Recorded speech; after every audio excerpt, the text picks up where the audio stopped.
کھولی ہوگی، اس کام کے پیسے نہیں ملے، یعنی اس شخص نے ادھار کر لیا، معاملہ گزر گیا، پھر یہ غلام حضرت ابوبکر صدیق کی غلامی میں آ گیا۔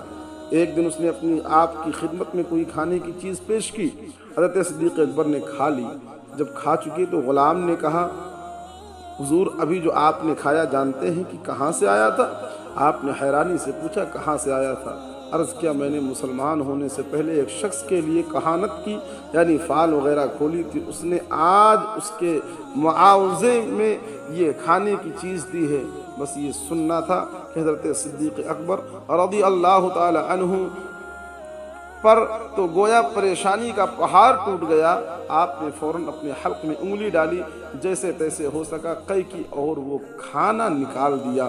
حضرات، بعض روایت کے اندر ہے، آپ نے فرمایا اگر اسے نکالنے کے لیے مجھے اپنی جان بھی گنوانی پڑتی تو کر گزرتا، کیونکہ میں نے محبوب رحمت صلی اللہ علیہ وسلم سے سنا ہے، جسد غزی بحرام فالنار اولا بہ، جو بدن حرام غذا سے پلا ہو جہنم اس کے زیادہ لائق ہے۔ اللہ اکبر۔ یہ تقویٰ تھا حضرت ابوبکر صدیق رضی اللہ تعالیٰ عنہ کا کہ آپ نے انجانے میں کھا لیا تھا۔ آپ کو معلوم ہوتا کہ یہ کھانا کہاں سے آیا ہے، آپ ہرگز نہ کھاتے، انجانے میں کھا ہی لیا تو اب یہ نہیں کہ صرف توبہ کر لی ہو، اللہ پاک سے معافی چاہی ہو، نہیں، بلکہ آپ نے وہ کھانا اپنے جسم سے نکال دیا تاکہ یہ کھانا آپ کے جسم کا حصہ نہ بن سکے۔